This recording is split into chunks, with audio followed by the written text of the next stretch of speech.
Assalamualaikum warahmatullahi wabarakatuh.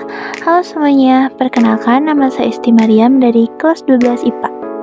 Di sini saya akan memaparkan materi PKN bersama Guru Mapel Budini Monita SPD GR. Bab 3, pengaruh kemajuan iptek terhadap NKRI. Ada yang tahu nggak apa itu iptek?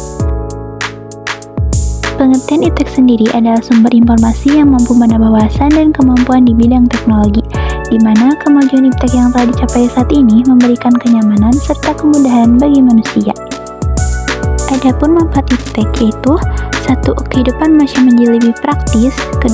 Ekonomis dan efektif, 3. Menghasilkan keuntungan secara material, 4. Mudahnya berkomunikasi tanpa batas, dan yang terakhir memperluas jaringan di bidang aspek kehidupan. Pada abad ini, teknologi yang telah dikembangkan oleh manusia terus mengalami kemajuan. Banyak ditemukan alat yang bisa menunjang perkembangan dan kemajuan ilmu pengetahuan, seperti televisi, komputer, telepon, dan lain-lain. Kemajuan ini tentunya membawa pengaruh yang sangat besar kepada kehidupan manusia, baik itu pengaruh positif maupun pengaruh negatif. Berikut merupakan pengaruh positif dan negatif dari kemajuan iptek pada NKRI dalam berbagai aspek kehidupan. Dampak iptek ada dua macam, yaitu dampak positif dan dampak negatif. Masing-masing mencakup 1. Aspek politik, 2. Aspek ekonomi, 3. Aspek sosial budaya, dan 4. Aspek hukum, pertahanan, dan keamanan. Dampak positif dalam aspek politik, yaitu 1. Keterbukaan. Dengan adanya keterbukaan dimungkinkan akan dapat mencegah praktik korupsi, kolusi, dan nepotisme. Yang kedua, dengan adanya pemerintah yang demokratis sangat dimungkinkan akan meningkatnya kualitas dan kuantitas partisipasi politik rakyat dengan penentuan kebijakan publik oleh pemerintah. Dan yang terakhir yaitu kebebasan. Dengan adanya kebebasan dalam arti kebebasan yang bertanggung jawab, maka setiap orang dapat meningkatkan kualitas dirinya dengan aktivitas hal-hal yang positif. Yang kedua, dampak positif dalam aspek ekonomi.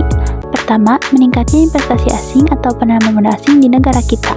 Yang kedua, makin terbukanya pasar internasional bagi hasil produk dalam negeri. Yang ketiga, mendorong para pengusaha untuk meningkatkan efisiensi dan menghilangkan biaya tinggi. Yang keempat, meningkatnya kesempatan kerja dan devisa negara. Yang kelima, meningkatkan kemakmuran masyarakat. Dan yang terakhir, menyediakan dana tambahan untuk pembangunan ekonomi. Selanjutnya, dampak positif dan aspek sosial budaya. Yang pertama, munculnya internet. Yang kedua, makin canggihnya alat komunikasi. Yang ketiga, belajar cara hidup, pola pikir yang baik, maupun ilmu pengetahuan dan teknologi dari bangsa yang lain yang telah maju untuk kemajuan dan kesejahteraan negara kita. Kemudian yang terakhir yaitu aspek hukum, pertahanan, dan keamanan. Dampak positifnya yaitu 1. Makin menguatnya supremasi dan demokratisasi dan tuntunan terhadap dilaksanakannya hak asasi manusia. Yang kedua, menguatnya regulasi, hukum, dan pembuatan peraturan perundang-undangan yang telah memihak dan bermanfaat untuk kepentingan rakyat banyak.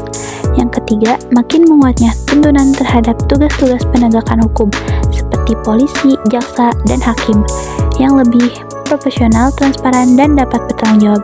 Serta yang terakhir yaitu bahwasannya supremasi sipil dengan mendudukan tentara dan polisi atas penjagaan keamanan, kedaulatan, dan ketertiban negara. Selanjutnya, dampak negatif.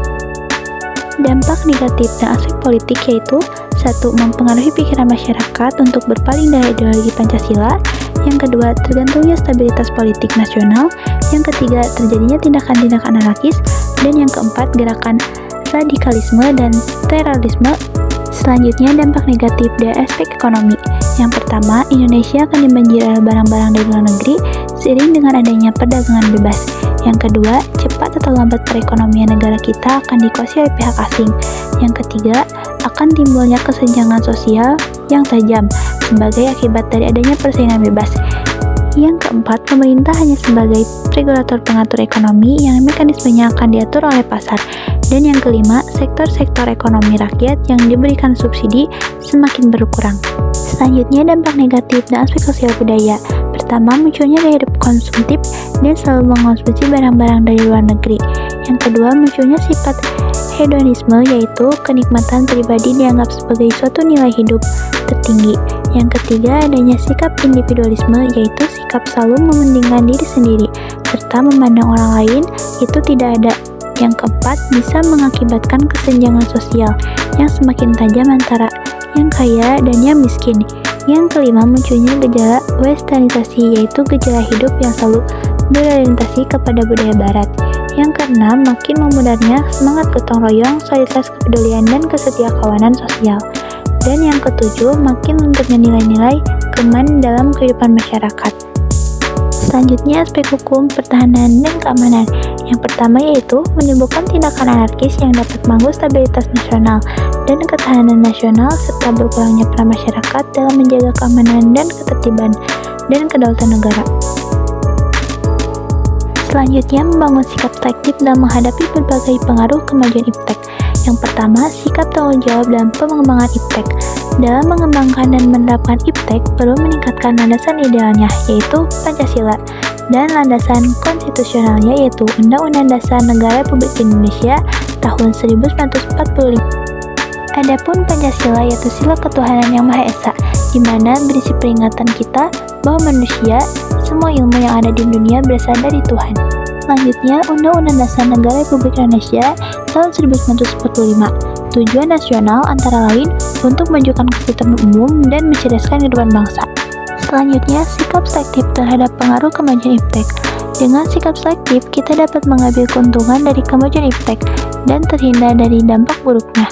Karena kemajuan iptek telah melalui proses penyaringan. Alat penyaringan adalah Pancasila.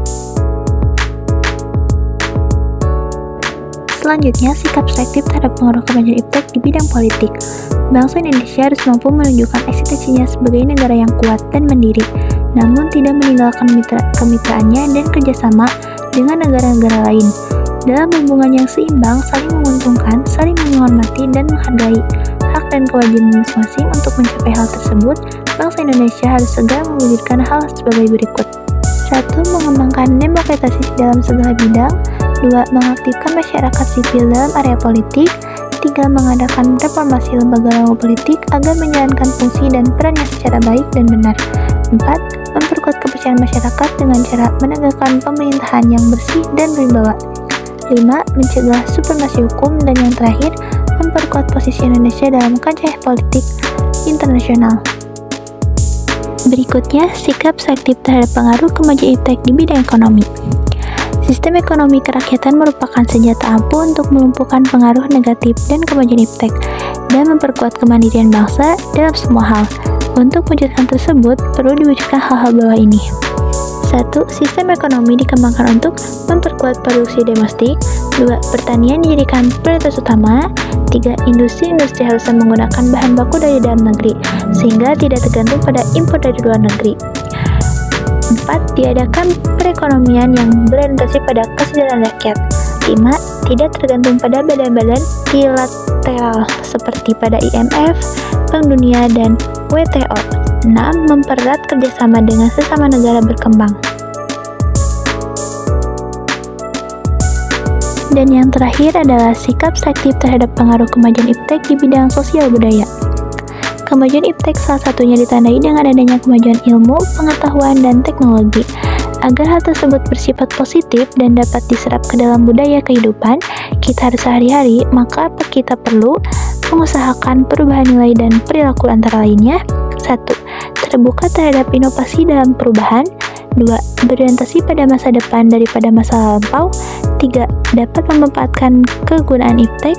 4. Menghargai pekerjaan sesuai dengan prioritas. 5. Menggunakan potensi lingkungan secara tepat untuk pembangunan kelanjutan. Dan yang terakhir, menghargai dan menghormati hak-hak asasi manusia. Sekian paparan materi dari saya, kurang lebihnya mohon maaf. Thanks for watching, bye-bye.